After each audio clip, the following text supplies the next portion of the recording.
Welcome back to PSGL. George Morgan here and Jack Pinat. All the lights are currently lit here on track. And it is go, go, go! Contact between the Mercedes teammates. Denoso with a crafty maneuver up the inside. Masterclass from the Chilean. Crucial championship points on offer here. Do not count out Danny Berezne. Longe has done the job. This is for the win between these two. Freddie Rasmussen wins the United States Grand Prix. Alfie Butcher wins for the first time ever. Lucas Blakely takes the championship. It's Barry Foreman. Jarno Opmeer is your champion.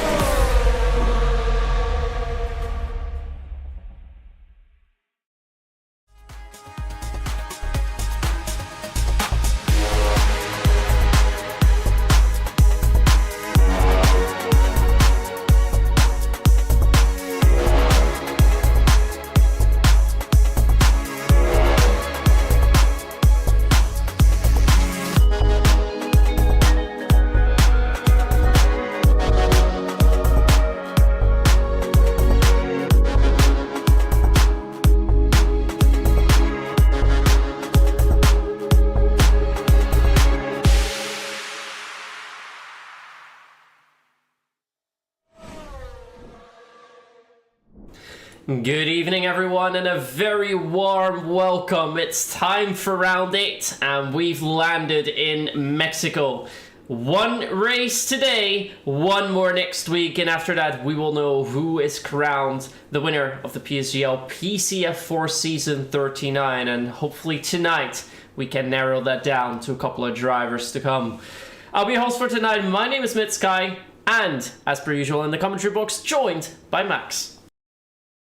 Hello everybody, pleasure to be back here once again for what should be a very eventful evening around Mexico. This is going to be such an amazing Grand Prix, of course, as Myth has previously just mentioned. Many a driver still in that title picture, and we certainly could see it go down to the wire, but thank you for the introduction, Myth, and how are you on this Thursday evening? Well, it's good to be back, thankfully. Sadly I missed out on the race last week in Singapore, which ended up being quite the interesting one, with results scrambling all over and now making the championship fight closer and closer with two Ferraris on top all of a sudden. But what staggers me the most is we were doing the maths earlier on before we went live, and at this point, mathematically, of course, it helps that the championship leader only has 44 points after 7 races, but as a result, with 38 points still to be given, do I say that right? No, it's 36. It's 36, yeah. So that means a total of 18 drivers, in theory, could still take the title. Now, of course, we all know that's not going to happen. At least one of them is a reserve driver that won't show up tonight, so that's already one. But the top 4 within 9 points of one another, and I think we can add JST in 5th, only 12 points away. Let's actually boot it over to the standings so we can take you through. I'm not sure if you have the standings in front of you, Max. Yeah, I do have them up in front of me. As you can see, Tim Tornimo just at 44 points, 2 points clear of his Scuderia Ferrari teammate of Tom Roberts, who got that race win in Singapore. And of course, Lee Welch, who was leading the championship by quite some way after China, I think he was about 20 points clear heading into Austria on a 3-race streak of no scores. A 14th, and an 11th has placed him 3rd in the standings, 4 points away from Tornimo. Damien Curiel is then 4th with 35 points. Esty with 32. Oliver Knott in 6th. He'll be kicking himself after that DNF. That DNF last week after what was such a good qualifying for him. He certainly had an opportunity to score more big points and potentially be in that top 3 for the championship if he did not end off with that no score. Igor Brzezinski, another driver that had a DNF last time out, and he will also be looking at Singapore as an opportunity missed for big points. Then followed by his teammate Aaron Dominguez, after a season he has had of constant pole positions but not being able to get that end prize of a race victory, or even let alone a podium. He was able to do it last time out in Singapore, and contrary to his recent form, he did not the pole pole position last month. But maybe Romingo just needs to qualify in second place or a little bit lower, and he's actually able to perform in a good Grand Prix. Isaac Lee then 9th, Stephen Vasso 7th, Jensen Ralston 11th, 12th is Florian Van Selter, 13th Lucas Baesner, Carlos Galendo in 14th, he's on 18 points, Tom 97 in 15th with 17 points, and you've got Balin Aleckis in 16th, Benny Fabo 17th, and the last driver mathematically possible with 10 points to his name is Bogdan Moldovan in 18th place, 34 points away from Tim Tornimo. It's going to be a big ask, especially for the drivers from about, say, 12th, maybe 10th downwards to try and keep their championship hopes alive here, Myth. But never say never.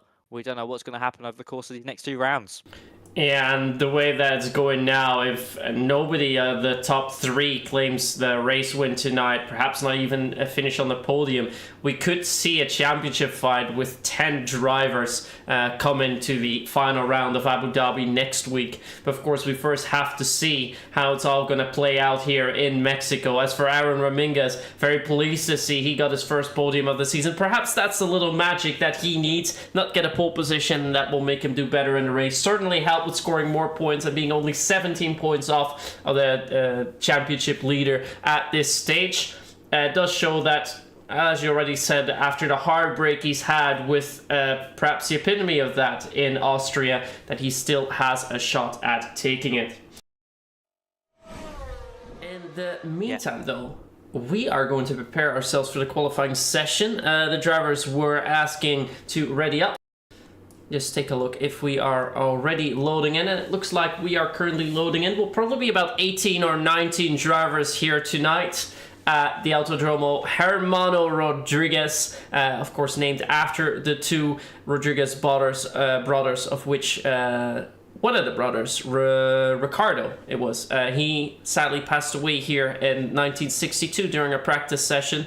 Whereas his brother Pedro went on to win 2 races in F1, so a bit of a history to the Mexican brothers here. Not the most successful F1 driver from Mexico. We all know who that is. That, of course, is Sergio Perez. But what we are going to be focusing on here is who is going to do best at PSGL and keep their title hopes alive. In the meantime, we're loaded in. We have 19 drivers all lined up. And it looks like we have some action over at Aaron Ramirez's pit box. Yeah, of course, Aaron. We know he likes to lead the cars out early. He likes to be the first driver out on the circuit. It can be said the same for both of the Haas drivers, Vigor Pajewski as well. But for Ramirez, we know how strong he is over this 1 lap. Only 1 time this season where he has participated. He has not got pole position. That was last week in Singapore. So we're going to see if he's able to bounce back on that form and reclaim the spot in qualifying, which is well and truly his this season. So for the Haas driver, of course, still a lot of pressure on his shoulders. He'll be looking to try and snatch his first race victory of the season. It's just always been a little bit too far out of reach. A bit of bad luck, a dodgy decision here and there has really cost him some big points this season.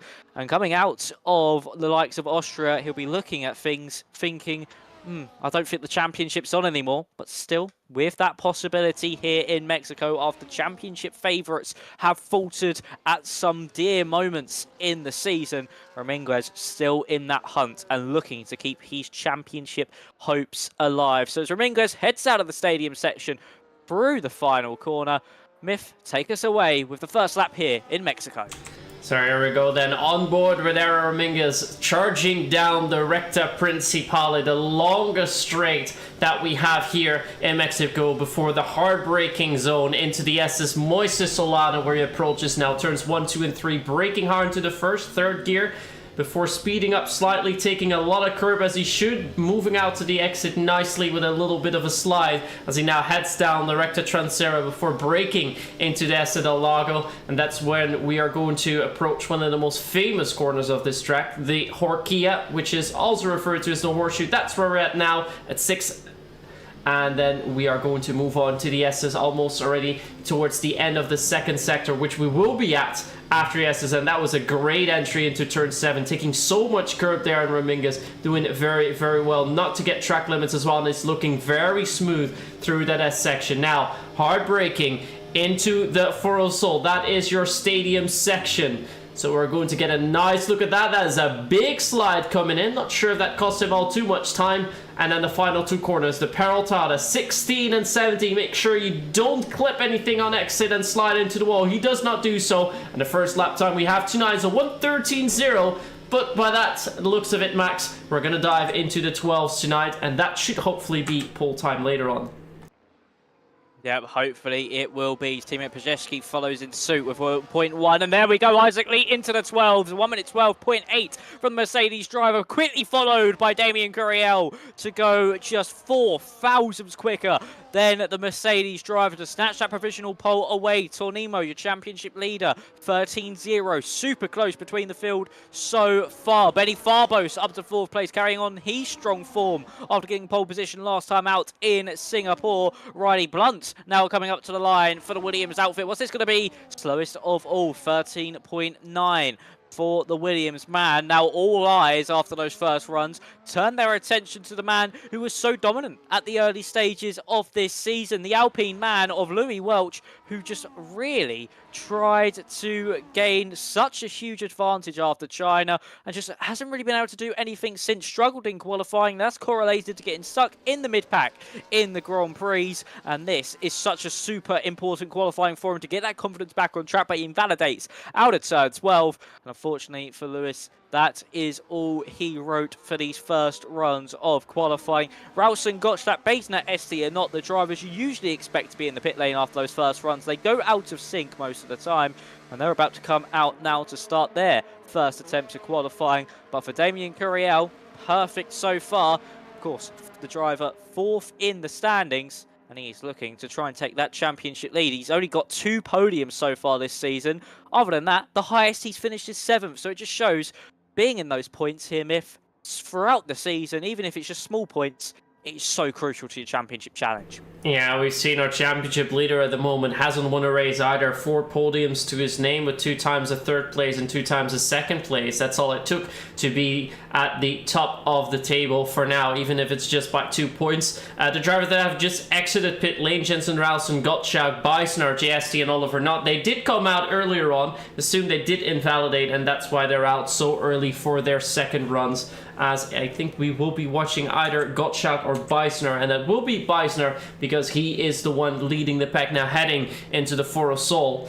And yeah, at 12.8, that's a pretty good banker. I think for Aaron Mingus, that mistake probably cost him about 2-3 tenths. So in his 2nd runs, we're probably going to see him shoot up to either a 12, 6, or 7. As for Beisner, I think he would be able to get under the 113s in his 1st run, but he will have to do so nicely. We can keep a close eye on those sector times. The sector time that we did catch it was Louis Welch, but he did invalidate later. But that was a 44.8 in the 2nd sector. I believe the 1st sector we're aiming for 27s. So let's see how fast Beisner goes if he heads down direct to Transera.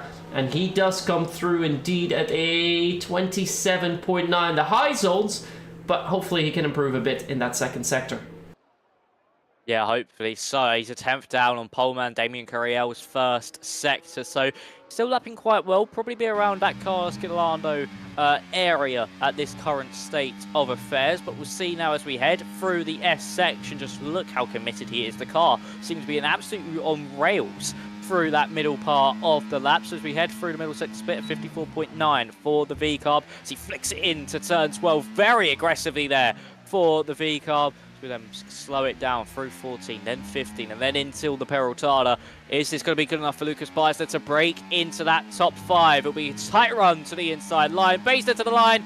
No, only a 13.195. Jensen Ralston joins his teammate up in the top 3, only just a 10th shy of him. He moves up into 3rd. Louis Welch is not on a lap time yet. Daniel Gottschalk on a lap time. What's he going to set? He comes across the line, goes 8th quickest, only 9 thousandths behind. Aaron Raminguez, JSC, only 16th. There was someone else coming to the line, I think. Yeah, it was Oliver Knott, sorry. He goes up into 12th place. So far, for the drivers that came out a little bit out of sync, only Jensen Ralston really able to compete with the drivers on provisional pole, but we have more drivers now heading around the circuit, and the furthest one round is Aaron Raminguez once more, but he's down by half a tenth in that first sector. Yeah, another great sector for him as Louis Welch has come through at a 27.9 low. So he's already a little bit quicker than we saw just a moment ago. And, well, it was for a Basner as well. Yeah, it was for a Basner, but he could only do a 31.1. But the gap towards the top 5 is also small, as we see Raminguez actually shoot up with a 112.8, so he did improve massively. That shows how much that mistake did matter in the end, which cost him so much in the Forosol hairpin. But here comes Louis Welch, this time no invalidation, but how good will that lap time be? He is at least going to set one, but only goes 12 fastest, so not a great run for him at all. For Tom Roberts, on the other hand, he's on for an improvement, a 54.7 in that second sector. That is quite a decent run. His improvement would be enough for a P5, at least for a time being, but he can improve more in that final sector. Tom Roberts across the line, he gets provisional pole for now. 14 thousandths of a second quicker than Damien Curiel, and it looks like most of our drivers have completed their second runs. Benny Fabos has just improved. I'm not sure if Vaso already improved. Tom 97 is not on. No, those were the second runs already. That was quick. Alessandro Finn actually in P4. Great run from him as well. Identical time to Isaac Lead. Yeah, it's a brilliant run there from Alessandro Finn. I did see him shoot up the times while Tom Roberts was in the final sector. And yeah, nicely done from the Williams man. But yeah, for Tom Roberts, exactly what he needs to do. Of course, coming off that race win, the form and momentum is in his hands. The confidence has been boosted for the Scuderia Ferrari, and he's now looking to try to take pole position and claim a crucial point in his championship crusade. Damien Curiel and Isaac Lee have come back out for some more outlaps to try to get their third runs of the session. Of course, drivers try get all 4 sets of those soft compounded tyres used up in these qualifying sessions. Of course, with the lobby restart, they can do that, and then they'll get fresh softs for the race in case there is a late safety car at any point. But for Isaac Lee, this is going to be such a crucial lap time. Only 18 thousandths separates him from pole position. Made a mistake on that second run. Needs to at least try and fight back into this third run, because if he leaves it to the last one, that's where you start to overdrive the car. That's when issues can occur. So for Isaac Lee, a very important lap for the Mercedes. And this is also to help him keep his championship challenge alive. As we mentioned earlier on, 18 drivers still mathematically possible to win this championship. But realistically, there is about 10 or so. So for Isaac Lee, he crosses the start-finish line now. DRS will be open. Let's see what the Mercedes driver is able to do on his third run of qualifying. Yeah, now we're on board with Isaac Lead. He only needs 18 thousandths of an improvement in order to snatch away that provisional pole from Tom Roberts. Of course, after this, we're going to see one more run, but this third run, you definitely want to do well. So he had to lift there a little bit on the entry of turn 3. As for the sector time, that does mean that he's still actually slightly quicker, and this would already be enough to put himself on that provisional pole. So a decent first sector, still perhaps some room for improvement, but now that's sector 2. That is the sector where it all needs to stick together, and if he can do so, might even move up by an extra 10. Takes a lot of risk there in the entry of turn 7. Had to lift there ever so slightly, but through the rest, it looks quite good and quite fast as well, as it not only needs to be fluid, but he does lose out a little bit. Now 16 thousandths down as he enters the Forosol, the stadium section. Good braking into the hairpin as he gets a nice exit outwards. Now the Peraltada clipped the curb a little bit, does so nicely as well. It's not a bad sector at the end at all, but for Lead, it is enough for a slight improvement in that final sector, but he's 8 thousandths of a second down on his own lap time as Damien Curiel has aborted his second run. Yeah, unfortunately for Curiel, that's another run that he's aborted. And Jensen Ralston just invalidating at the last hurdle. Igor Brzezinski moved himself up into 6th place. What was this lap have been for Ralston? It wouldn't have been good enough for pole position, but would have been enough to move him up into 8th place in front of Benny Farbos, who's next up to the line. I'm on board currently with Carlos Galindo, but Bailey Alecki's coming up to the line. He's actually invalidated, so it will be Carlos next, but he's also invalidated as well. What would that lap have been for the Red Bull? That would have been good enough for provisional pole from Carlos. Oh, a late invalidation, really costing him there. Tim Tornimo coming up to the start. He's actually invalidated. Sorry, Raminguez next up to the line. Of course, the man who's got so many poles so far this season. Wow, what a lap time, Aaron Raminguez. A 1:12.682. And you can see the appreciation in that lap and how proud he is of that one just by shaking the wheel as he crosses the line. A 12.682. Raminguez over one lap. Take a bow. Have we just seen the driver snatch pole position once again? He's only been defeated once in qualifying this season where he's attended. That was last week, and it looks like he's come back to reclaim his throne. But Stephen Vasso goes even quicker. The Red Bull duo of Carlos Galindo and Stephen Vasso finding time. But for Vasso, he's kept it clean, he's kept it valid, and now he goes to the top of the times. This session ebbing and flowing, changing at every given moment. Benny Farbos still on a lap time. Is he going to be able to do anything in this one? Of course, he's also got, I think that was Tom Roberts in front of him who's aborted. Benny Farbos aborts his lap. But with 4 minutes left in the session, Tom Roberts actually 12.6. He only goes third. He stays in third place, sorry, but a good improvement from him. But for Stephen Vasso, we thought we might have just seen the lap of all laps from Aaron Raminguez, and then the Red Bull driver pulls that from out of nowhere. Yeah, and the thing with Raminguez, he did lose quite a bit of time in that second sector. That seems to be about the time that he needs to gain on Stephen Vassell for that lap. For Tom Roberts, he also lost about 200 in that final sector, which would have been enough for P2 for now. So there is room for improvement for those drivers. For Vassell, I am not too sure, but maybe for Raminguez, he managed to nail that first sector this time around and did so well. But look at the clouds overhead. It's certainly starting to get dark here in Mexico City, and with 3 minutes left on the clock, I don't think we're going to see any of that rain, but looks like one of the Ferraris are already starting to exit pit lane. That's rather early compared to what you would normally see, so maybe some drivers are anticipating a bit of rain and want to get their final laps in before, because otherwise this is going to be your grid. Stephen Vasso on provisional pole. Still 3 minutes ago, one final run to decide it all, and Tim Tornimo will be leading that charge, but he's 4/10 off of pole position. But being 4/10 off pole position here does mean the difference between 1st and 15th, which is where he's standing right now. And the Ferrari man, together with his teammate, they're leading the championship 1 and 2, and he will need to do better if he really wants to extend that fight and make sure that it's not all too close heading into the final round in Abu Dhabi, because then it's really going to become a free-for-all, and then you really don't know what to expect for the final race. But I think we're already going to see some fireworks tonight, Max, as we're already seeing a very tense and close qualifying session, just outlining how close these drivers are to one another.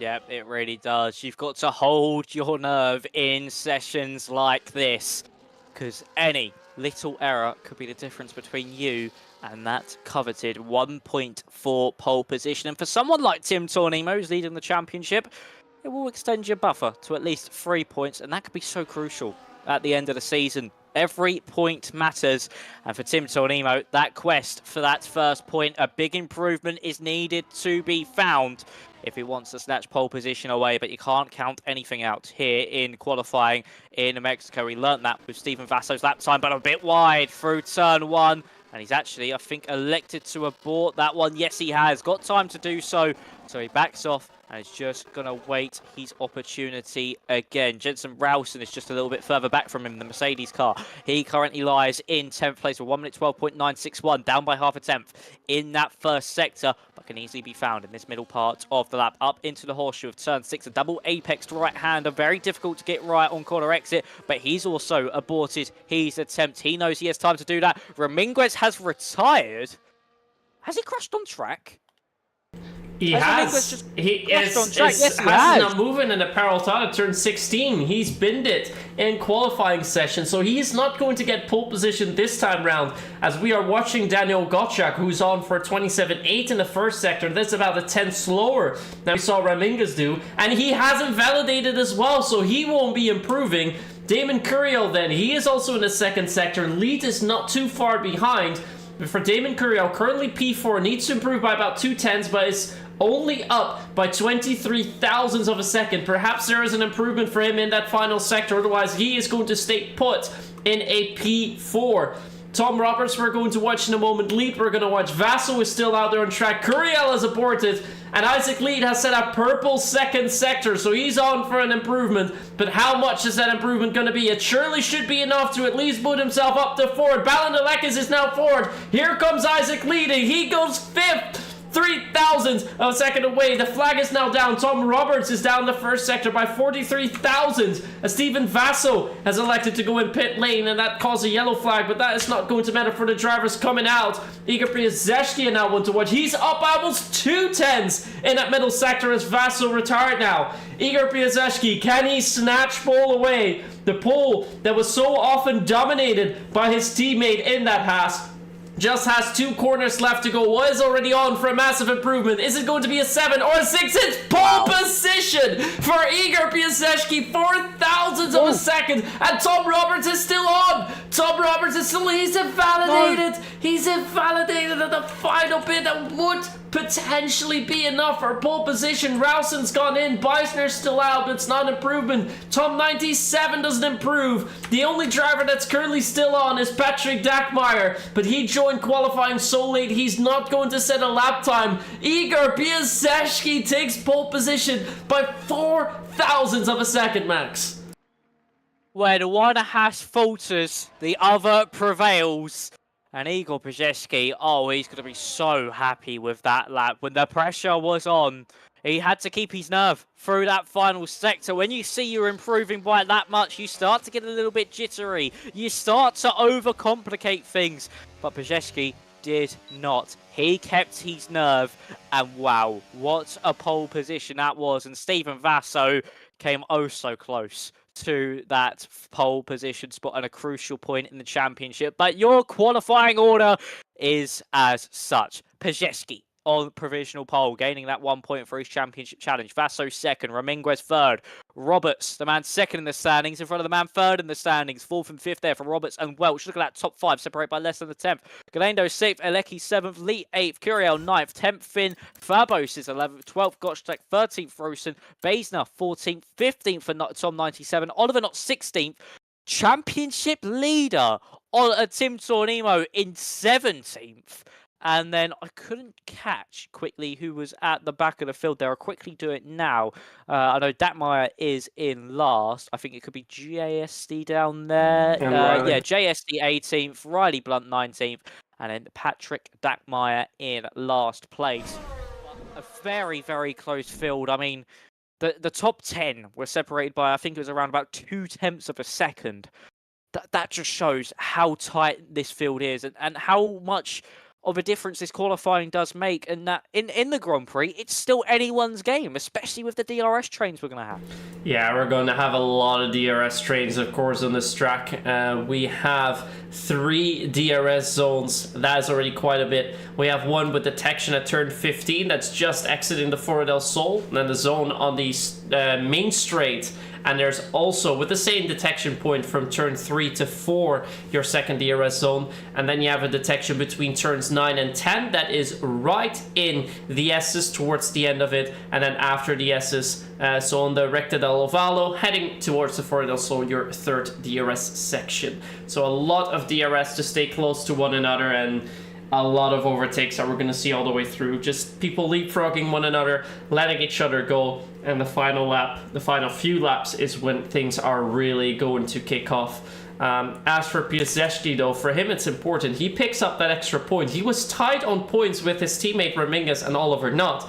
He now gets that extra point. He's now on 28, so moves up a position in the standings, crucially, and he's now 16 points away from championship leader Tim Tornimo, who is starting towards the back of the field, so could do some great business here today.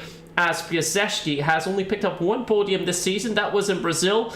And he's also had a 4th place in Silverstone, a 5th place in China, and a 10th place in Austria, rounding off his point finishes. He was last in Bahrain after incidents, and he did not finish in Belgium and last week out in Singapore. Actually, a lot of the drivers in your top 10 did not finish in the points. Well, half of them, but most of them towards the back of the grid.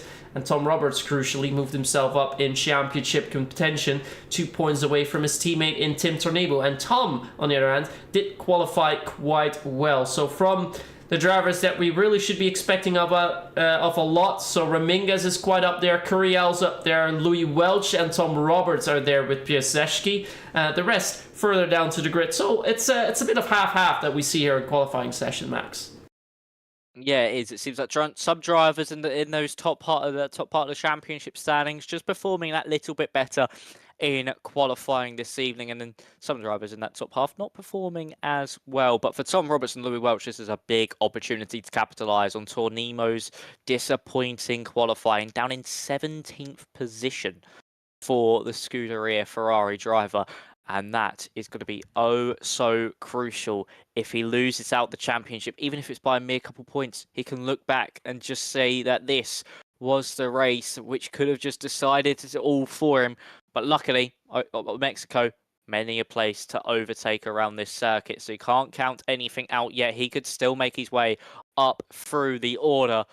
But this is going to be such a good Grand Prix. I am so looking forward to it. And with Igor Piasecki on pole, it's a Haas 1-3 with Stephen Vasso separating the 2 Ferrari-powered cars. This is going to certainly be an all-time PSGL PCF4 classic.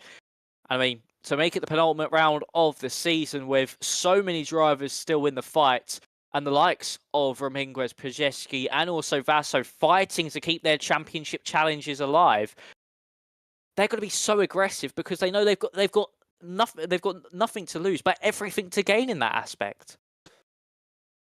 No, that definitely is the thing, and there's just going to be so much going on. The drivers are going to take a lot of risks, and how much risk they're going to take, we're going to see just shortly after this next ad break.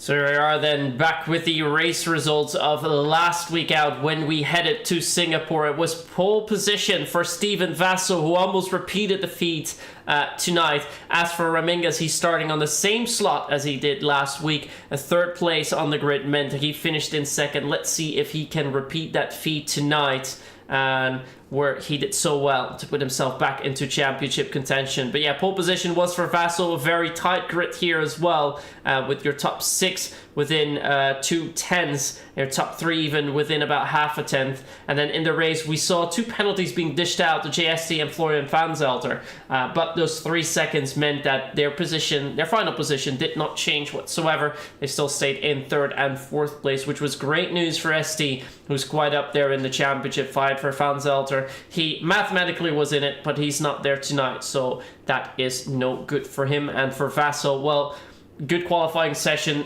only unfortunately translated into 6th during the race, but I think Max can take you through a little bit better what happened in that race, because we had 5 DNFs, most notably Fall Over Not and Igor Piasecki. Yeah, there were some big moments in that Grand Prix, of course. I was there for some of it, and then Discord died across the nation, across the world, and that unfortunately took me out of some of the running of the Grand Prix. But yeah, Tom Roberts with that ultimate display in the Grand Prix to win that race. Of course, drivers boxing so early to get that undercut strategy, and it worked into some drivers' favours. But yeah, for Roberts, for Ramirez, they're on high-flying form, and to look at their championship chances, especially Tom Roberts coming off that race victory, now a P4 in qualifying, he's in a good position at this stage of the season to now try and take that championship lead. But of course, he's got Louis Welch, who has struggled in the past 3 weeks, but now he has got that form, but it looks like a bit more under control. He's finally broke into that top 10 once again in qualifying, and he is looking to score first points since that race win in China all those weeks ago. But yeah, it's going to be so exciting to see how drivers navigate this one. If you're Tom Roberts or Louis Welch, do you play it safe knowing you have a championship on the line, or do you still go aggressive knowing that you have to score some big points? And on the flip side, if you're the likes of Steven Vasso, Ramirez, Pajewski, keeping those hopes alive, keeping that chance, that fighting chance of a championship all the way down to the wire to take it into the final round with a possibility that you could still do it, do you go with all-out aggression and just get your elbows out? As I said earlier, nothing to lose, but everything to gain. And that certainly describes the top 3 in qualifying championship permutations. They need this. They so desperately need it that they have to be aggressive. You can't afford any moment of weakness, any moment of just letting another driver through in those later stages, because that could be the difference between you winning the championship and potentially you falling at this penultimate hurdle. It's going to be such an exciting race. DRS game, strategy, battery management. It is all going to be, you have to do it absolutely perfectly, and it's all going to be down to the wire stuff. Minute details that you may not think about in any other Grand Prix are going to be here this evening, and that could potentially be, when do you go for a move? Do you risk ascend when others dare not to at this stage of the season? It's going to be so good. But strategy-wise, I'm expecting a hard medium. But the question is, will the undercut be stronger or will it be the overcut? Yeah, that will be the main question on the drivers' mind when they're going to get ready with their setups. As for a championship fight, I think you outlined it perfectly, Max. They're kind of playing with a double-edged sword here. Do you go too aggressive, potentially cut yourself in the fingers, make a mistake, and be so far away that you might not be in championship contention anymore for Abu Dhabi? Or are you going to take things slowly, watch the other drivers go past you, and suddenly you end up in a 8 or 9 man championship fight in Abu Dhabi, and where you might be leading the championship now, in 2 races time when the season ends, you might be in 10th or 11th place. That's how crazy it can go and might be. But I think for Tim Tornimo, he definitely needs to step things up, because he has to come from all the way towards the back of the grid, needs to improve quite a ton, and then he can make sure that he puts himself in a nice position for a season finale next week. But before we're going to go over to the track, let's quickly look at our track map with a bit of information about the track we'll be driving at tonight. So tonight, we're driving at the Autodromo Hermanos Rodriguez, 2.674 miles or 4.34 kilometers, 17 corners and 3 DRS zones, with your Recta Principale, the Horquilla, the Horseshoe, the Foro Sol, and of course your final 2 corners, the Peraltada, where in the first of the 2, we saw Aaron Ramirez crash out in his outlap, getting ready getting ready for his qualifying run. He's still on P3 for the race here tonight, so won't be too sad about that. And he's hoping to repeat what he did last week and score a podium. In the meantime, Max, it looks like we are loading in. I believe we have a total of 25 laps, if I'm not mistaken. That's actually rather short. No, it's 36 laps around Mexico this evening. 36 laps, okay. Then I guess they had not changed the settings earlier on, but 36 laps sounds a lot more reasonable, given that it's a fairly short track of about 72.5 seconds. What are you going to say, Max? Sorry. I was just going to say that they might have just put it on 35% while doing the grid by mistake, but Yeah, it's a long one this evening. This track, of course, the corners come at you so quickly that 36 laps of it does take a mental and sometimes a physical toll as well, depending on how strong your force feedback settings are if you are driving on a wheel. But yeah, definitely a mental toll can be played. One little mistake, of course, track limits. I didn't mention those earlier. They can be a big issue this evening. We saw plenty of driver invalidate their qualifying lap times. We can certainly see some penalties being applied this evening, but we do have, for the most part, at least at the beginning of this Grand Prix, a dry start to the race. And it'll be the Polishman on pole, Igor Pajewski, looking to take a victory here this evening. Can he do what Ramirez couldn't? Get a pole to race victory conversion. Ramirez, on the 5 occasions he has had pole position, has not got pole in a single one. Not got the race win in a single one, let alone a podium. Pajewski looking to do unright all of Haas's wrongs. But this is going to be so crucial. Roberts and Welch occupying the 2nd and 3rd row respectively. But we're about to go green here, Myth, so take us away. So we're on 4 and 5, we're at lights already, and here we go. Lights are off quite early as it looks like the game is stuttering for me again. And same thing that we had in Silverstone a couple weeks ago. So I'm hoping that this fixes itself, but I don't think so. And that means that we are... it's slightly better. So let's hope it improves itself. If it doesn't, we sadly have to go for another restart. For me, Vasso is now in the lead. Is that the same for you, Max? Yes, Vasso did take the lead down into turn 1. A brilliant launch from the Red Bull. We've got side-by-side action further back between Louis Welch and Damien Curiel, who's squabbling over that 5th place position. Contrary to what I said earlier on, many a driver on the medium compounded tyres, very few on the hards. Oliver Notch dropped down the order. He's now down into 16th. Gottschalk now fighting with Carlos Galendo into turn 7. The RP coming out on top in that one, but a dream start there for Stephen Vasso, currently leading the way out of the middle sector. Now into that final part of the lap. Of course, DRS is enabled once we cross the start-finish line.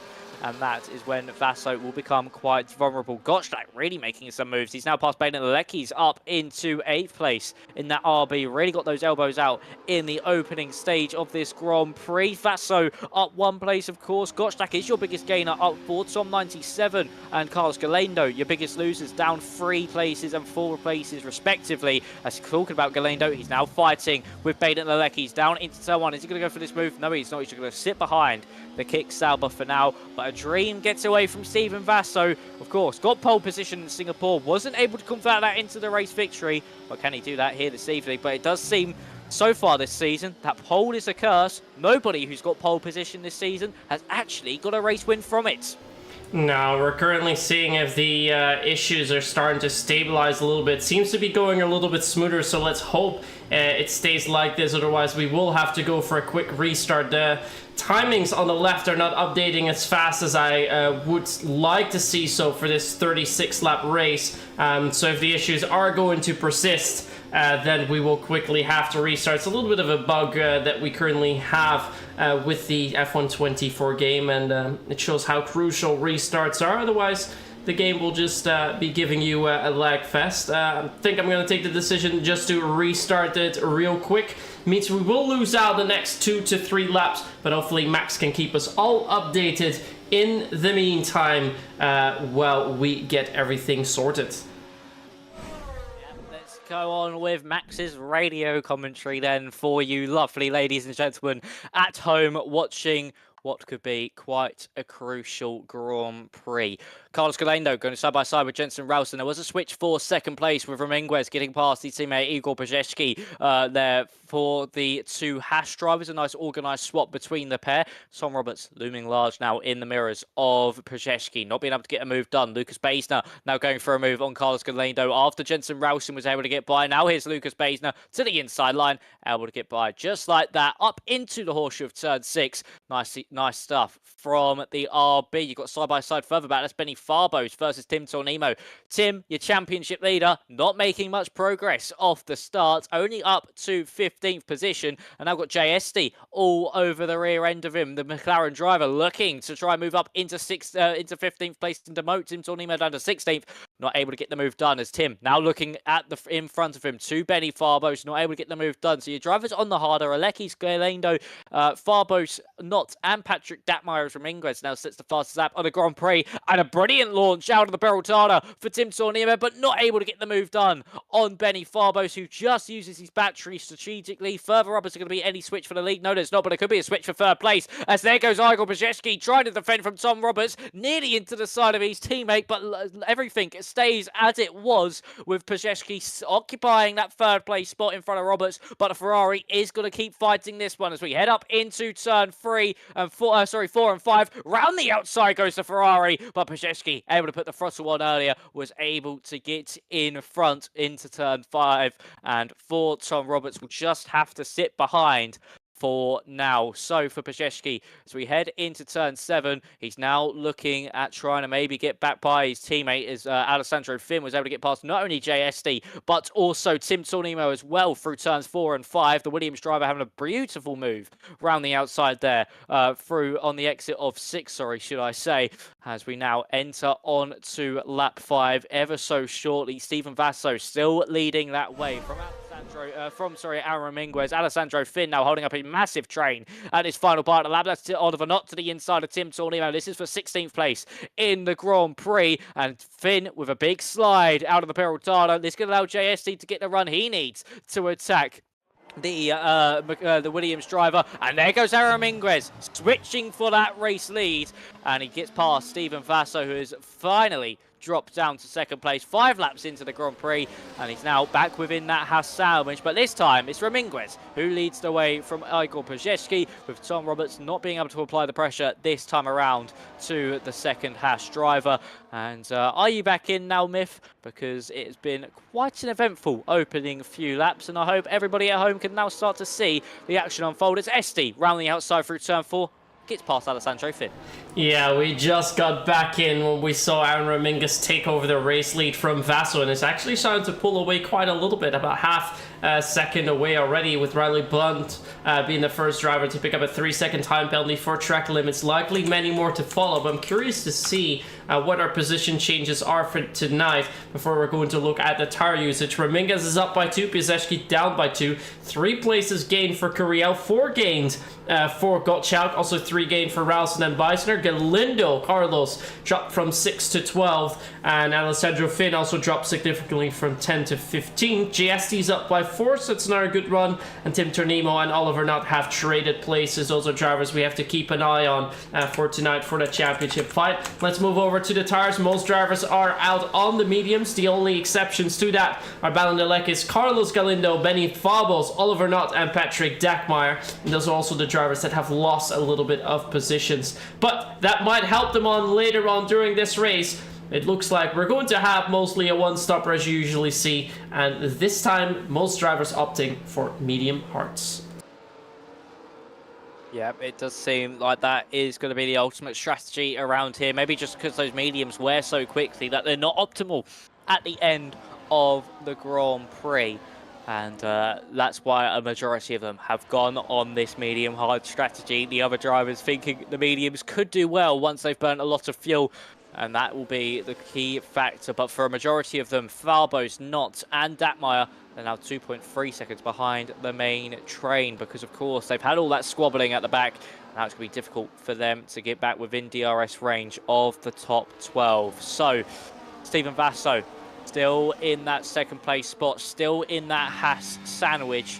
Is he going to be able to get by Aaron Minguez this time around and go for that swap? Here we are then, looking to that inside line. As he knows, he's just going to sit behind once more, but Tom Roberts is looking to the inside of Igor Brzezinski. He went for the outside last time, he made this attempt inside this time around, but Brzezinski still able to hold on. There's been some contact further back, I think. That's with Baden, Alecki's and Jensen Ralston. Yes, it is. Ralston has been sent into a spin. Alecki's going really slowly. I don't know if he's picked up any front wing damage at all, but for Ralston, disaster for him. He's actually picked up some front wing damage to that Mercedes. Alessandro Finn now going side by side with Patrick Datt. Blackmeyer for 16th place in this Grand Prix.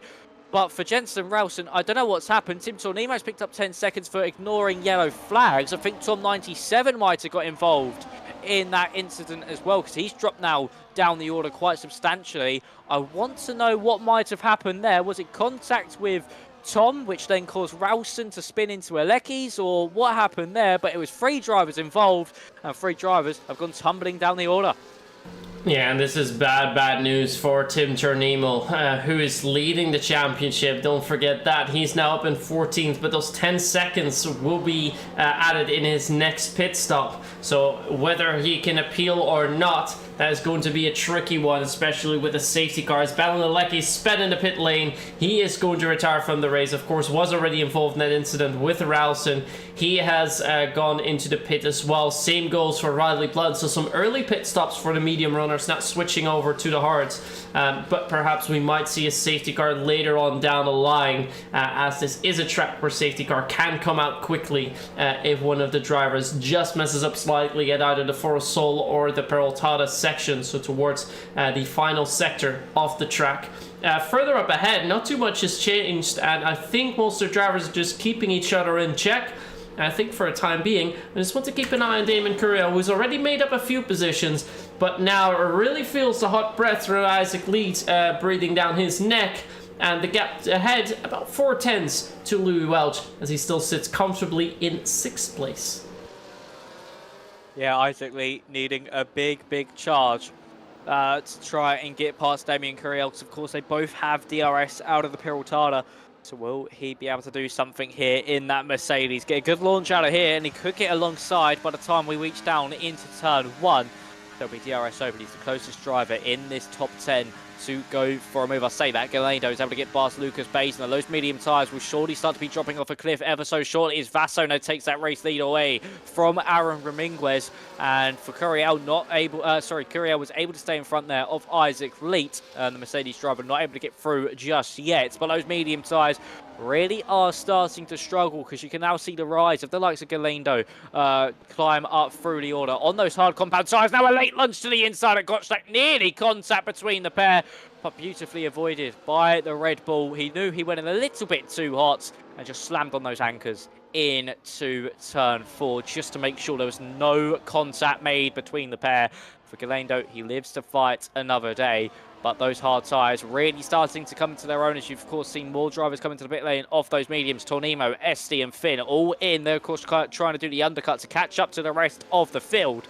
As we now head into the Curva de Sol, are we going to see anyone from this front train dart into the pit lane, get off those medium compounded tyres, or are they all just going to stay out once more? Vaso in, Raminguez in, 2 drivers, the top 2, Vaso spins heading into the pit lane, he locks up the rear brakes, that's allowed Raminguez through, he will be absolutely kicking himself, making such a rookie error. Vaso might have just cost himself some big time, but luckily the car reset itself, so he could just be saved. And yes, but he has lost a position to Raminguez, but oh, that was nearly a heartbreak to Vaso. Any other pit lane, he would have been in the wall. It seemed like there was a little bit of damage for one of the drivers as well, but seeing the drivers come out of the pits at the same time, it looks like that has been spared for them. But looks like at least a pit stop was triggered by most of these drivers after championship leader Tim Tornemo came in, despite him having to serve a 10-second penalty, as Alessandro Finn has now overtook his teammate Riley Blunt, but he's already 6 seconds away from JST, who was the first ones to stop there. But Esti actually was quite far back down the order, now only 2 seconds away from Gottschalk, Vaso and Raminguez, but Esti needs to close that gap quickly, because if he does not do so, then the DRS train is just going to see them get away further and further away, as we still have your top 7 within one DRS window. But I think, yeah, there's more pit stops. Bezeshki is coming in. Louis Welch continues. I think that's him. And Curiel, Lead and Bison are following him. So there's 4 drivers in pit 5 now. With... no. This got missed there. Tom97 coming in. So Pizeski, Bison, Curiel, and Lead into pit lane. Let's see where they're going to come out in comparison to Raminguez, who's now on the start-finish straight. I think he might take over the race lead here, because the drivers that stopped a little bit later are actually going to drop down quite significantly, because look at that, it is also Gottschalk who is going to be skipping up the order. He's now in P3, just behind the Red Bull driver, and that pit stop moved Gottschalk from P8 in the Grand Prix to provisionally P3. So great work stopping that lap earlier. As for the other drivers, they've dropped down a little bit more, but crucially for them, they're still within the DRS train. And the great news out of all of this is for JST, because he was just 2 seconds away, but with all the other drivers dropping in between them, he's now within 3/10 from Beisner and still within that leading train. Yeah, he certainly is. He's just able to, with that undercut, to catch up to that train. The McLaren driver will be loving this sort of situation. But yeah, that undercut really seeming to work for Daniel Gottschalk. Really promoted himself up the order. Finn with a 3-second time penalty. Roberts and Louis Welch into the pit lane. And are we going to see the Alpine and the Ferrari eventually drop out of this DRS train? So let's see what happens for both Lewis and Tom as they come out the pit lane. Now, they trundle at a slow speed down that pit lane while Ramirez and co are going at full blast, full throttle down that main straight. And there goes Tom Roberts and Lewis Welch out now. So they have just been able to stick within this train. They're going to slot in. I think Roberts will just slot in behind Lee. Yes, he will. And Lewis will just be in front of Lucas Beisner. So they're in a decent position. And we'll have a 2-lap tyre delta to the front 3 in this train, but only a 1-lap delta to everybody else. It's going to be a big challenge to move their way back up through the order. But I was going to say, it's a trend we've seen from Gottschalk with this undercut strategy. He always seems to box that 1 or 2 laps earlier than everyone else, get up into a good position, and is able to hang on to a decent finishing result until the very end, when a mistake happens or he just gets caught out somewhere and then unfortunately falls down the order. But for Gottschalk, he's up into 3rd place, and hopefully for his sake, at this time and this point of the season, he's not in the championship challenge, I don't think. No, he is not, with only 2 points to his name. But hopefully for him, this time around, he is able to finish the season on quite a high, and in the penultimate round, potentially pick up a podium as Tom97 into the pit lane now. But it's Ramirez who leads the way from Vasso, Gottschalk, Curiel, and Pajewski are your net top 5. And Curiel setting the fastest lap of the Grand Prix. Yeah, it looks like Gottschalk came in the same moment as Vasso and Ramirez. That extra lap earlier going into pit lane has granted them a little bit of track position in comparison to Curiel, Pajewski, and Lead. But the difference to the drivers that stopped that lap after that, those were Tom Roberts and Louis Welch, that actually wasn't that much of a difference. So it shows how crucial it is to stop at the right moment. It looks like Gottschalk, Vasso, and Ramirez have really nailed it. And after that, with 2 laps of advantage over them, Roberts and Louis Welch also taking the right call and coming in the right moment. For Tom97, yeah, that gap is 7.3 seconds. That will not be easily surpassed unless there's a safety car. JST, of course, still within that fight. He stopped 2 laps earlier. That's gained him a couple of seconds, as the Williams drivers are fighting tooth and nail for P16. Tim Tornimo is still 6.5 seconds away from that. Really not in the fight. Same can be said about Rousen. They're being involved into contact earlier on with Bal and Delecki. So really the drivers will be watching. And now Ramirez all the way down to ST. So 10 drivers in total. And I think they will be moving it all the way down to a fight towards the final few laps of the race, of course, unless we are going to see a safety car. But for now, I don't think many of the drivers will want to overtake. Although Vasso is awfully close, he is going to look to the inside, and he is actually going to go past Aaron Ramirez, and we have a new provisional race leader in the name of Steven Vasso. He's liked leading this Grand Prix, it's the Red Bull, Steven Vasso. He keeps going to the front, and JST now with a 3-second time penalty. That's crucial for his race. But yeah, Vasso's just seemed very comfortable out in the lead, just dictating that pace, dictating how he wants to drive things.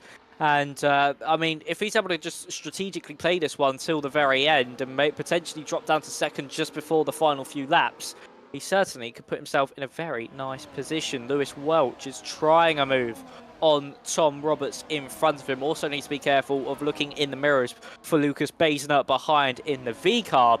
But now we see Tom Roberts slowly dropping a little bit further back from Isaac Lee, and this could be where Lewis goes for the move into the Curve de Sol, but no, just breaks a little bit earlier through turn 13 and then up into 14. just sitting behind once more, excuse me, as we then head out into the Peraltada. Is anyone going to be close enough for a move? Ruiminguez swap places with Vaso once more, who is, as I said earlier, very, very comfortable leading this one. Very happy to just dictate the pace. Everybody go with my rhythm. Of course, this is more like a peloton at this stage of the Grand Prix. Some drivers will sprint to the front of the field at different stages and will tend to attack at different moments. As that's Lewis Welch actually going for the move there on not only Tom Ross but Isaac Lee, but overshoots the corner. And unfortunately for Lewis, drops back behind the pair, and also maybe Lucas Baisner as well. They're going to go side by side up into turn 4, but Baisner with that superior battery, able to move himself up into P12 on the road, but he now goes deep up into turn 4, caught out there on the braking from Tom Roberts. That sets up the good old switcheroo for Lewis Welch to the inside line through turn 6, the horseshoe, but not able to get the drive out of the corner as the Alpine, and he has to be demoted a place behind the V-Carb, just showing how much of a risk going for a move is on 2 cars. If you get it wrong, you're going to fall down the order, and that's exactly what's just happened to Lewis there, Myth, who unfortunately has just dropped down the order quite substantially. Yeah, and another man who's in the championship fight has just picked up a 3-second time penalty for track limits. That's Oliver Knott. He, of course, is on the alternative strategy together with Dagmar, Benny Fables, and Carlos Galindo, who was up with the pack there. And Benny Fables is actually caught up with him. So those are 2 drivers we definitely need to keep an eye on as well. For Knott, despite him only being 3 seconds away, those extra 3 seconds really are going to come back to bite him. Same goes for Esti, who is going to have a tough night here tonight, as he's going to drop significantly in that fight and might even move himself out of championship contention, with now Gottschalk and Ramirez fighting for provisional P2 in the race. Damon Carrillo is starting to get involved. Now Vaso needs to watch out as well. 3 wide, they go into turn 4, and it looks like it's Vaso who takes over, well, at least holds on, almost with the 4 trying to go in there together. Now Ramirez is still side by side by Gottschalk. Gottschalk has the inside line, so he's going to stay ahead. He's completed that move, but that got a little bit dicey into turn 4. And if this is already what's happening at lap 16 max, I cannot imagine the scenes we're going to see in 20 laps to come. Yeah, certainly. I mean, we've got a total of what, about 6-7 cars all squabbling for this race victory. As there's actually Isaac Lee to the inside of Igor Brzezinski, but that's opened the door now for Tom Roberts to the inside in the Peraltada. Beautifully done by the Scuderia Ferrari, who gallops by the silver arrows of the Mercedes, and he's able to move himself up into 10th place on the road as we've got DRS open as we head down this main straight. It's not all set in stone yet. It's here we go once again, 3 wide into turn 1. And Vaso on the inside of Gottschalk, some contact is made, but luckily for Vaso not sent into a slide. And for Gottschalk, he now takes over that net race lead. Roberts was able to hold on against Isaac Lee as we're headed down into turn 1, now up into turn 4. Still was just able to hold on. There's Ramirez now to the outside of Stephen Vaso. This might invite Curiel to go for the good old up and under, but Vaso still holding on to this 2nd place. And for Ramirez, he's having to get those elbows out for attacking and defending at the same time. But what they do say, attack is your best form of defense. Get a car between yourself and the car that's attacking you, and that could be the best way to defend from them. But Pazeshki is now all over the back of Damien Curiel, so this is really kicking off up and down the field. And is Pazeshki going to go for the move into the cover to Sol? He's looking for it into turn 13. Late on the brakes from the Haas driver. Contact's made. He's sent it to a slide, and Curiel holds on for now. As you can see, Tom Roberts once again heavily opportunistic in that Ferrari, looking to try send a nose to the inside. Wasn't able to get it done, but this is really starting to spice up, and we're only hitting the halfway point of this Grand Prix.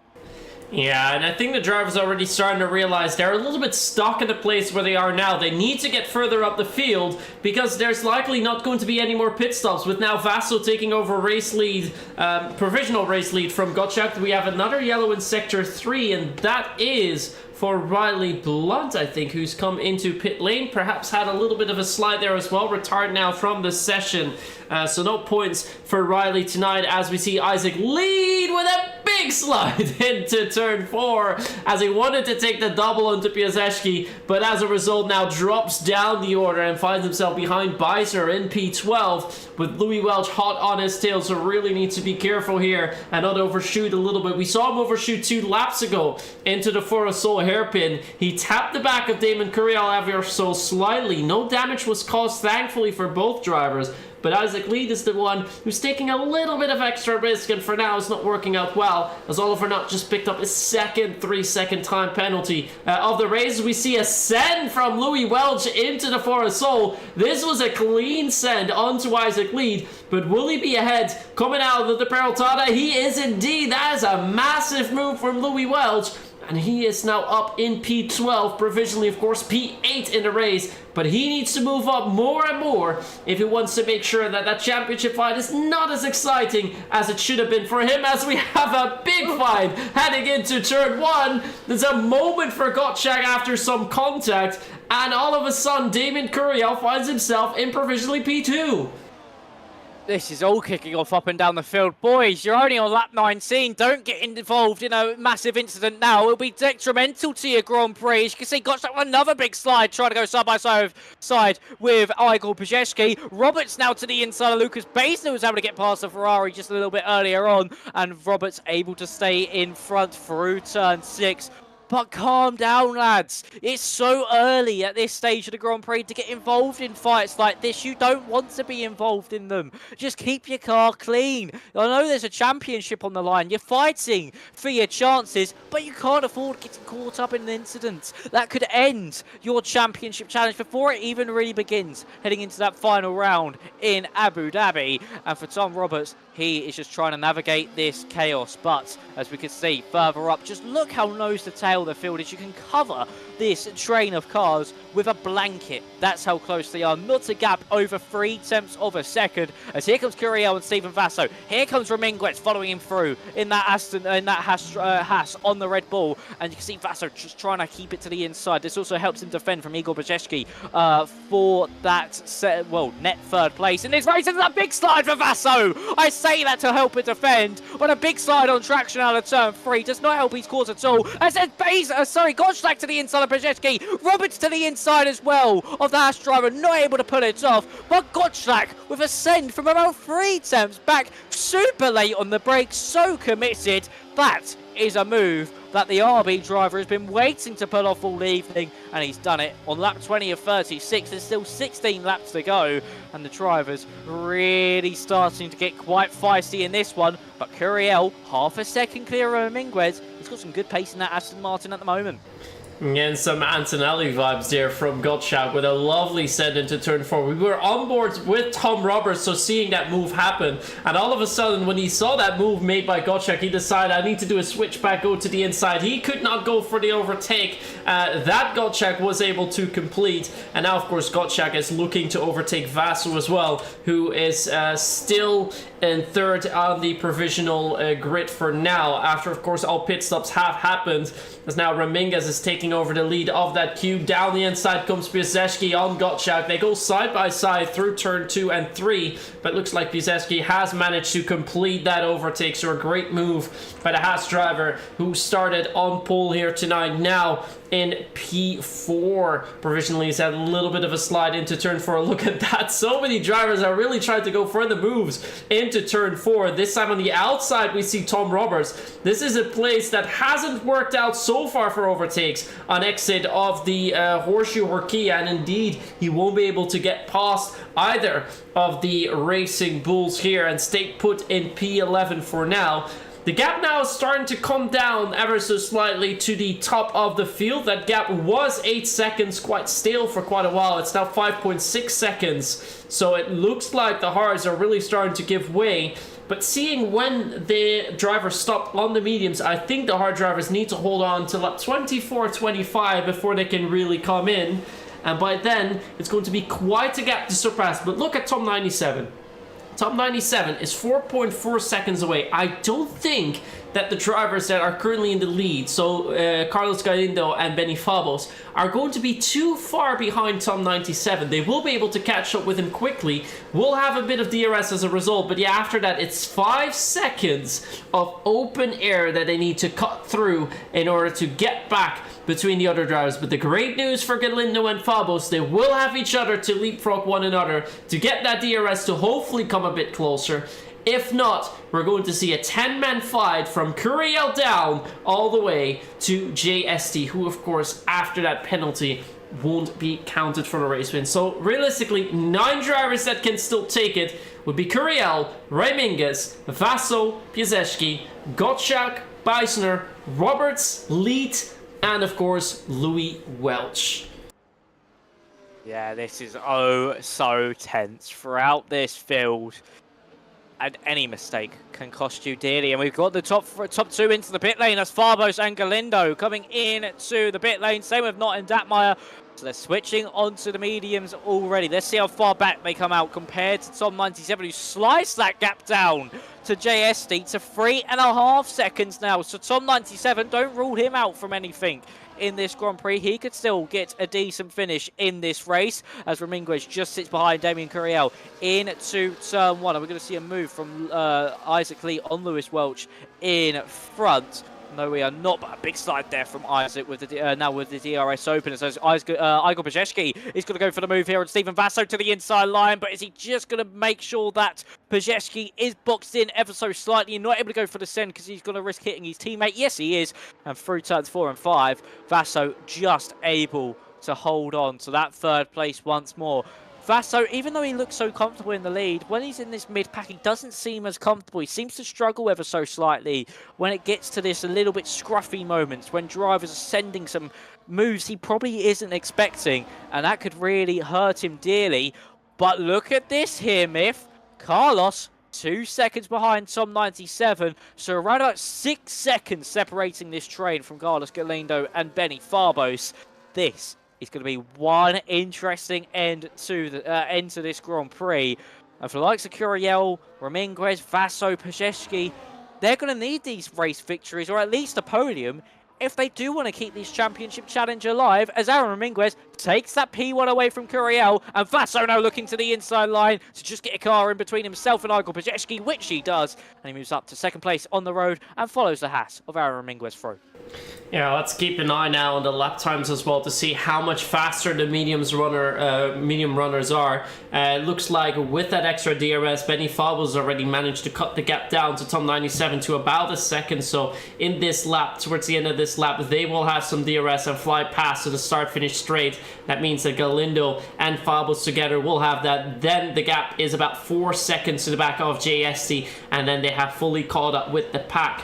But I'm so curious to see how much faster they really are than the top of the grid. And I think with this DRS, that deficit could be in excess of 1 to 1.5 seconds. But let's first see what Aaron Reminguez's lap time is before we move over to Galindo. I think that lap time will be a bit more representative because he did not have the DRS, contrary to Farbos, who did here in the previous lap. So let's go. Aaron Reminguez, he sets a 16.4. Now let's move over to Carlos Galindo, who's now going to come over. It was a 16.4. It's a 15.5. Benny Farbos, of course, 15.0 because he had the DRS. So it's over a second that the drivers are quicker. Datmeyer even faster than that, half a second. That's an insane lap time for him. But it looks like the drivers on the new mediums have that little bit of extra pace. And if they can get to the back of that DRS queue, we have a proper race on their hands between the hards and the new mediums. Yeah, it's one thing catching up, it's another overtaking, in the wise words of Murray Walker. That's going to be the big question. Are we going to see, even though they catch up, are they going to be able to make their way through the field? Because these boys on the hards are battling so aggressively. They've cost themselves, I think, a good 10 seconds compared to these medium runners. Just through their squabbling alone. They've been fighting well too hard at that stage of the Grand Prix, and it's cost them dearly in terms of the likes of the gap to Benny Farbos and Carlos Galindo, and that could be a key difference at the end of this race, as we now see Stephen Vaso hit the front of the field. And just look at this train of cars, the top 10 all within DRS train, and that could become the top 12. DRS is now open for Aaron Reminguez and Damien Curiel. You can't forget Igor Pazeshki as well. He could be looking for a move here. There goes the Aston Martin and the Haas. The Aston Martin now looking to the outside of the Haas car, but he's got to get the move done. And there goes Pazeshki late on the brakes against Stephen Vaso, and he's finally able to get his man up into turn 1, and Vaso has to settle for 4th, but it might not all be over yet. He's got Daniel Gottschalk enlarging the mirrors. He could be demoted down into 5th place. A late defense there from the Red Bull, but the RB, we know, is not afraid to throw it to the inside on the brakes. Is he going to be able to get it done? No. Just has to sit behind, but that's invited Tom Roberts for an attack, and it's also invited Lewis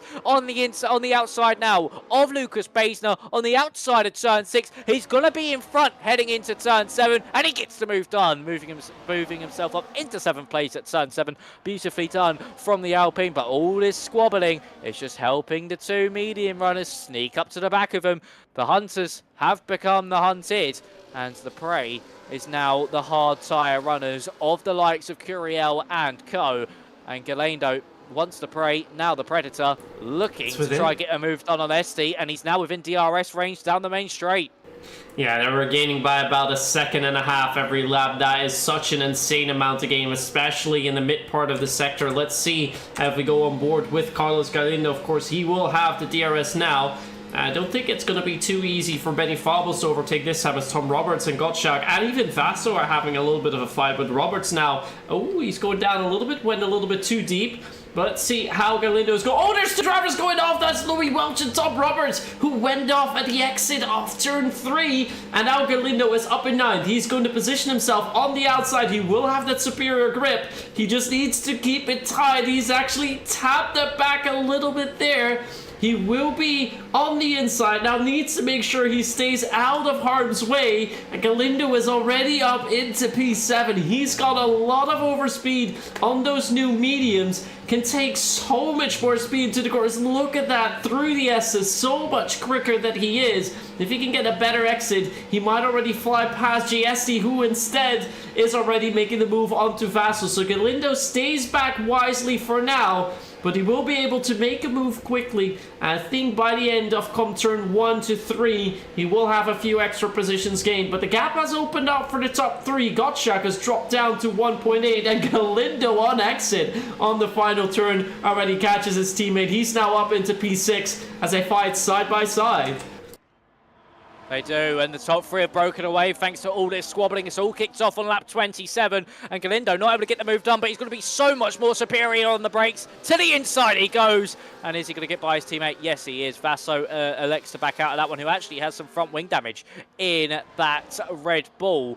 So for Vaso, he could be under a lot of pressure in the course of this race a bit later on. And yes, he is. And there's Galindo around the outside of Esti. And there's Farbos, not only to the inside of Vaso, but also to Isaac Leeds as well. What a move from the Kick Sauber to pull that one off into turn 4. Super audacious, super brave, so much trust in his fellow competitors. And Galindo's up past Gottschalk as well, who's missing both his end plates on that RB. That's why the top 3 have broken away. So many cars with front wing damage. You've got Gottschalk, Esti, Lewis Welch. I think also Vaso's got some. I think Roberts was just able to keep his nose clean. I think maybe Basner has some as well. No, his nose is all right for now.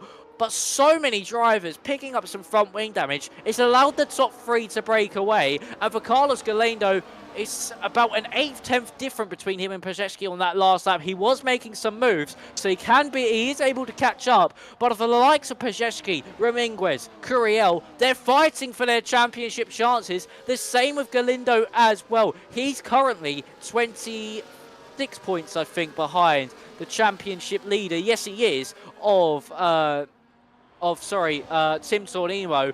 So if Galindo's able to do this and get this race victory, he's in the championship picture as well. We're going to have so many drivers here, Myth, in the fight for the championship. This is honestly going to be such an insane finale next time out in Abu Dhabi.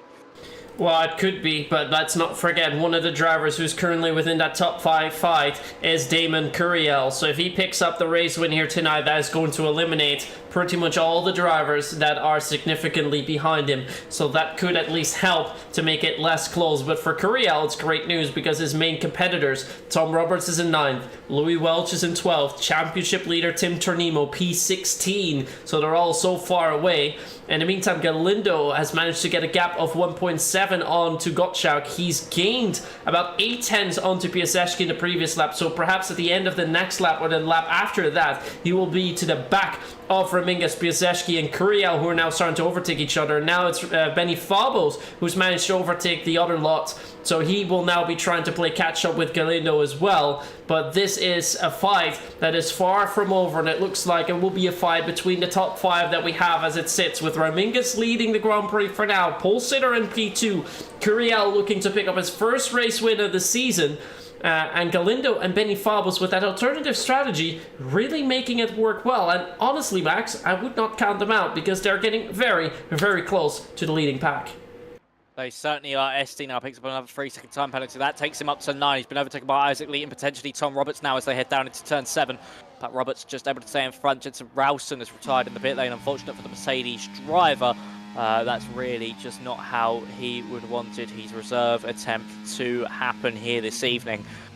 But we're on lap 30 of 36. Things are certainly heating up here in Mexico. The spice level is rising, and there's Tom Roberts to the inside now into the Curva de Sol, and he's been able to get past JSC, and so is Lucas Baisner, who's just followed him through. He used Tom Roberts as a battering ram to move himself up the order, and Baisner up into 9th place now. Beautifully done from the RB. Galindo just within DRS range. Yellow flag in the first sector. That's for Roson's car. Sorry, as Curiel takes that race lead away from Raminguez once more. Galindo is now within that DRS. He's now pushing forward to see that top 3 in front of him. Datmeyer able to get past JSD as well into turn 1.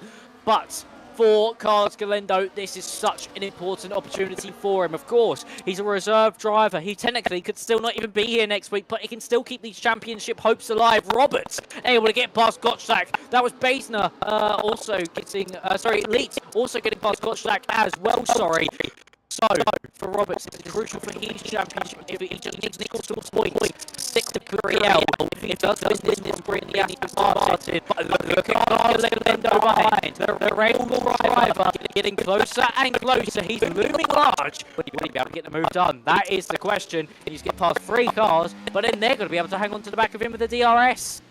Well, he's able to close up nicely, still showing that those mediums are still superior to the older hard tires, but that might change in a few laps to come as we're now heading into the final 5 laps of the race. We're now lap 32 out of 36. Is Galindo trying to line himself up for a move on that second DRS straight heading into turns 4 and 5 where he's made so many overtakes already on the outside, or is he going to wait back for now? I think he will want to move up a little bit more because charging down from P4 is going to be a bit more tough. It looks like Benny Fabos has held back. He was quite close to Galindo, but it looks like he's either made a mistake or he's picked up some damage because he's now 1.6 seconds away and not looking to overtake anytime soon. As for Galindo, it looks like he can't get close enough just yet to really go for an overtaking move, but we can see in this slower section, the second sector, that he is a little bit faster than drivers up ahead, but that deficit not as big as far as much as it was earlier on, as Galindo's starting to struggle more on those mediums. They're starting to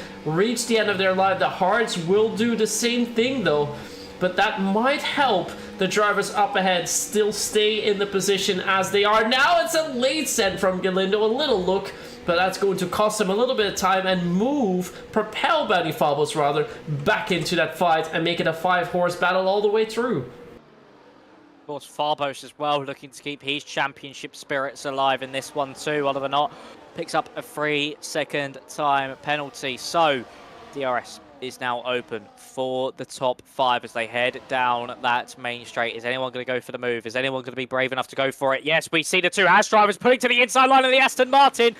Pajewski backs out of it, but Raminguez still fighting here with Curiel. He's actually allowed Curiel back through because he knows you have the DRS. It's affected Galindo as well, who's now under pressure from Benny Fabos. But the 2 medium drivers, they need to work together here. They can't afford to get involved in any type of incident. But look at this, Raminguez, he doesn't want to take that position. He just wants to sit behind Curiel for the next couple laps. And this is going to be oh so crucial. Oh, this is such difficult games to be playing, especially if you're Damien Curiel at the front of the field, because you want to be a little bit further back to the rest of the drivers. Galindo not able to get the move done on Igor Pajewski. The Red Bull man is needing to at least break into that top 2 by the end of lap 35. This is getting oh so close. It's oh so tense up at the top of the field. Any mistake can ruin any chance of a race victory, and that is so shown over the course of these next few laps. So for Galindo, he needs a good run up the Perotada if he wants to get a run on Igor Pazeshki, who's actually getting a run on his teammate.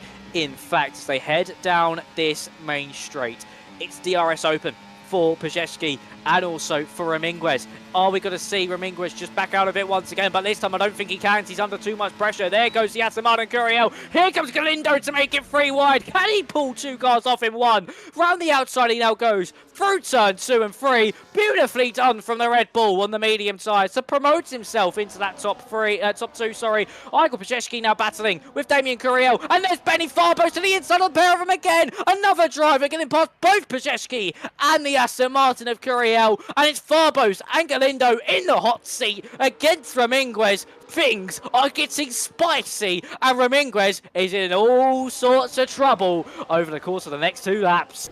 Yeah, and this is starting to become a great position for the medium runners. They will need to try and stay close to Raminguez, who's seemingly using a little bit of ERS to pull away ever so more, because for Galindo, ERS usage is quite low, under 30%. For Benny Fabos, that's about halfway through. Raminguez actually has full battery left. That is an amazing amount, and that amazing amount he's going to use on that final lap to stay ahead. So I think Raminguez is setting himself up for a first race win of the season. Just needs to make sure that he stays ahead on this lap and the final lap. Just use all the battery to his disposal. His nearest competitors won't have quite as much, so that will help him a ton. As Damon Courier has managed to get the overtake done onto Piaseczki. He's now back up into P4. The whole queue has slotted back in, so they're all back in the fight. Patrick Dackmeyer all of a sudden is here as well. He is in P6, but of course has a penalty to his name, and that is great news for Lead and also for Beisner, and actually for Louis Welch as well, because he has 5 drivers up ahead that've got a penalty. Tim Turnemo is retired from the session for speeding in the pit lane, so a championship leader is not going to pick up any points. That is amazing news for all the other competitors out there, and specifically for Aaron Raminguez, because remember, he was, I believe, 18 or 19 points away from the leader in the championship. If he picks up a race win tonight, is only 4 points away, but of course we will have a new leader in the championship, likely going to be either Damon Curiel. I think Damon Curiel, because the other drivers are too far away. So let's keep an eye on that. We're going to head into the final lap. Does Aaron Raminguez have enough ERS to keep everyone at bay, or is Carlos Galindo on an alternative strategy going to steal it away? Max, take us through this final lap. Here we are then, the final lap of a magical Mexican Grand Prix. Here comes Galindo. He's got to take the first bite of the apple. To the inside goes the Red Bull Racing man. Can he pull it off? Yes, he can. But Raminguez has that battery advantage. And now Tim Tornemo's AI might just distract them ever so slightly. But Raminguez will fight this one back with the DRS. He's done a lot of it down that main straight. We've got contact further back, I think. But here comes Raminguez to the outside line. The Haas driver trying to keep those championship hopes alive. To the inside he goes once again. This invites Benny Farbos to the inside. Galindo picks up 3 seconds. Farbos takes the race lead in the Kick Sauber. Is that what he needed to keep the hopes in this one? Can he still fight for this championship into Abu Dhabi? The Kick Sauber doing everything he can to ensure that. But we still have this run with the DRS down into the Curva de Sol. Here comes Carlos Galindo. Raminguez trying to set up the run round the outside. Oh! There's contact. Farbos sent spinning. Raminguez still holding on. Here comes Pazeshki. Raminguez, can he still fight to win this one? Leaks on the inside, pick up a 3-second time penalty. Pazeshki sent spinning in the stadium section. It's going to be Raminguez who keeps his hopes alive to win in Mexico. He's finally done it. The bridesmaid has become the bride. Raminguez sets up an all-timer of a finale in Abu Dhabi. He keeps his hopes alive. What a final lap! What a race! Oh my word! Raminguez, you have finally done it, my friend! You are a PCF4 winner! That was by far one of the craziest ends to a Grand Prix I've ever seen here at PSGL. Aaron Ramirez taking the race when Galindo ends up in 4th after that 3-second time penalty. He definitely will be appealing that one. But my words, what did we watch? Bezeski got booted in the final 2 turns as he was on for a provisional P3 or 4, keeping his championship hopes alive. That is now going to be ever so much harder. But for Aaron Ramirez, he takes a provisional race win. Of course, there will be a lot to say about this by the stewards, but he picks up provisional win ahead of Benny Fabos, who seemed to be gifted that race win, but in the end, not so much. Beister in 3rd, then it's Galindo lead, Curiel in 6th, followed by Tom Roberts, still some decent points for him. Piasecki then at 8th after that contact at the end. Then it's Louis Welch in 9th, so picking up a few more. Dachmeyer, Tom 97 outside the points. Same goes for Gottschalk, Vasso, Finn, SD not. Championship leader was Tim Turnimo, not anymore now. Then it's Ralston, Blunt, and Balandelekis. But I think Tom Roberts is now your new championship leader. But this is going to be, I think, 6 or 7 drivers max within 10 points of one another. There certainly is.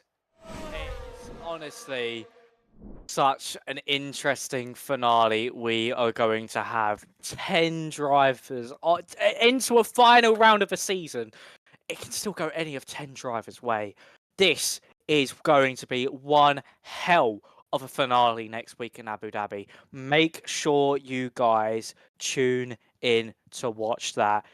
Oh, I am so excited. But for Ramirez, Myth, he's finally done it.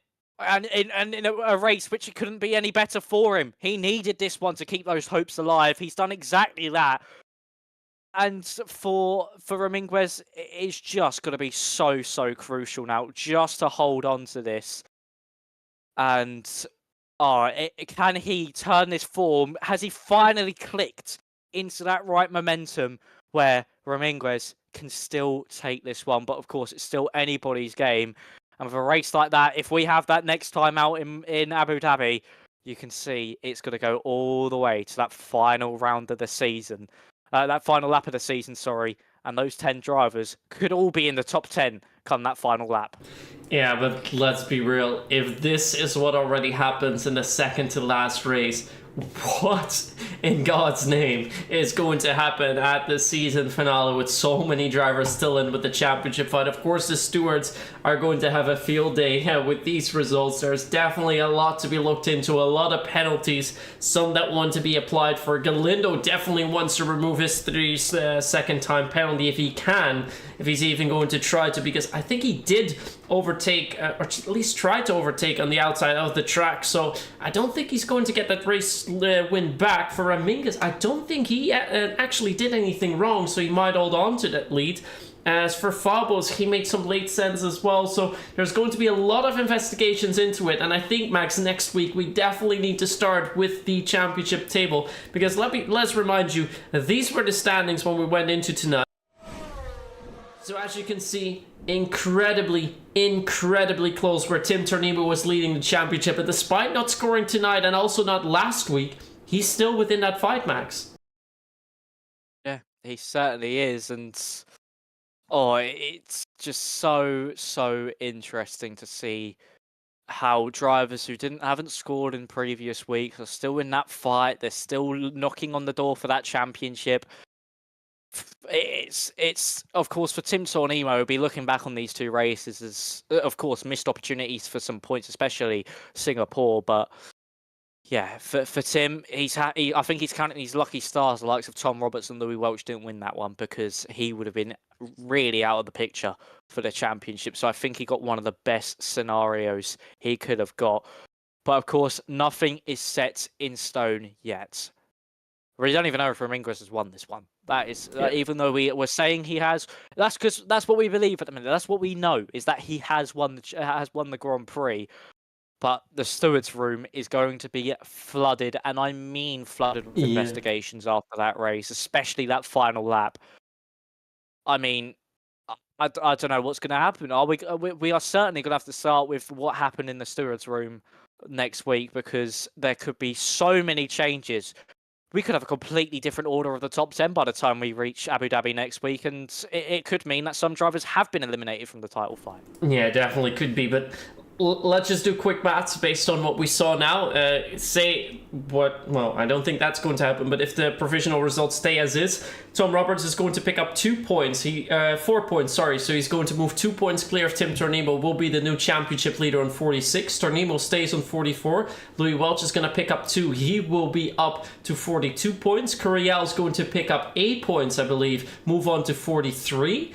For Raminguez, he's going to pick up 16 points. He will move up to 43 points as well. So we will already have 5 drivers within 5 or 6 points of one another, if the results stay as they are. And then, yeah, JST didn't pick up too many points, so he will pretty much be out of that. Janebo, Roberts, Welch, Curiel, of course, Raminguez will be in. Igor Piazzaski, because that contact's not going to score enough points. Same can be said about Knott and Lead. Faso, neither will be up there too much. Galindo with a P4 is going to pick up 8 points. It's 26, so he is out of the championship fight. I think it will be pretty much those 5 that have a realistic shot at the title, Max, if results stay as they are. At least if nothing crazy happens, let's put it that way. Yeah, if nothing crazy happens, it is those drivers fighting for the title. I mean, it can still go anybody's way in that fight. I mean, Abu Dhabi, it's quite a unique circuit in such which, I mean, some drivers are very strong, some drivers are very weak. There isn't really an in-between there for Abu Dhabi. You can't be just overall average at the circuit because it's so different to what we see on the calendar. Of course, you've got the quick corners into long sweeping corners, into some tight and twisty corners in the final sector. It's got a bit of everything, really, does Abu Dhabi. So yeah, it can still go anybody's way. I can tell you now, these drivers who are in that championship fight are going to be practicing to all heavens if they're able to just try and get as quick and as comfortable with the circuit as possible, because it's a difficult one to master as well, especially with the track limits. So yeah, it's going to be interesting to see. And next week in Abu Dhabi is going to be an absolute classic. 8 p.m. next week, next Thursday. Don't worry about F2. Come here to F4. We have such an insane finale on our hands. And we still don't even know who's in it, really, with the whole final lap scenario. But yeah, for Raminguez, at the very least for now, it is a saviour of an evening. He needed that so desperately. After coming off that second place in Singapore, he's finally been able to take that victory. I said, of course, in qualifying, it's always been a little stroke of bad luck. It's been a misdecision here, a misdecision there, just something that just changes the complexion of the Grand Prix. And he's finally been able to pick it up here this evening. So for Raminguez, at the minute, it is glory, it is smiles all round. But of course, we've got to wait until we see what happens in the stewards' room. And if anybody gets any penalties removed, or if he is getting reported for an incident that he's been involved in. Yeah, so that is all that we're going to find out next week, with perhaps one of the most epic season finales you've seen in all the seasons at PSGL PCF4. We're going to have probably 5, maybe even 6 drivers fight it out for the championship, and that is what we're going to start off the stream with next week, when we're here at 8 p.m. British Standard Time, 9 p.m. for the rest of Europe here on the Thursday. Season finale around Abu Dhabi. A hard track to master, as Max already said. Track limits galore, and I think a lot of drivers will be practicing as much as they can to get themselves in the best possible position to take the title, the last title in F1 24, before we move on to the 25 cycle, where hopefully things will be a bit better. But that, of course, we will hear in about a month to come. For tonight, though, Max, I think that's going to be it. But that must have been one of the most intense races we've casted together. Oh yeah, 100%. Probably one of the most intense final laps I've ever seen in my life. But yeah, it was just constant battling. And at a stage of the Grand Prix where drivers, you would think that it would just be quite a slow part of the race, where they're just there, sitting, just focusing and getting a good buffer to the drivers, doing that alternate strategy. But no, they were going tooth and nail. They were fighting like it was the final lap of a Grand Prix on lap 16 of 36. So yeah, it was just such a chaotic Grand Prix. It was absolutely amazing to watch, and I hope everybody at home did enjoy that one as well. But wow, that final lap too, I think that had to have been the most chaotic, most craziest final laps I've ever done any casting on in my life, because there was 2x2 into the Perotada from about 3rd place down to about 10th. And I was still trying to focus on Aaron Dominguez holding it on in the lead. It's just such a complex, interesting race that had so many different stories going on, that for Dominguez to come on top in that one, it just showed that I think that was what arguably his most calm and composed drive, because in my opinion, he just didn't put a foot wrong in that. Dominguez played that one perfectly and finally got the decisions right in a Grand Prix. Yeah, he did everything well, aggressive at the right moment, together with Fabos when all the fighting was going on with Galindo. And boy, if this is already everything that's happened tonight, as I said before, just wait for next week. One more to go. One more to round off season 39, and we're going to get one of the all-timers here tonight. So that is going to be it for tonight. Thank you so much for tuning in. It looks like Max has already moved out a bit, so we will be ending things here as well. Thank you so much for tuning in. See you again next week for the season finale in Abu Dhabi, and that's where we will crown our champion in PSGL PCF4. See you all then, and good night.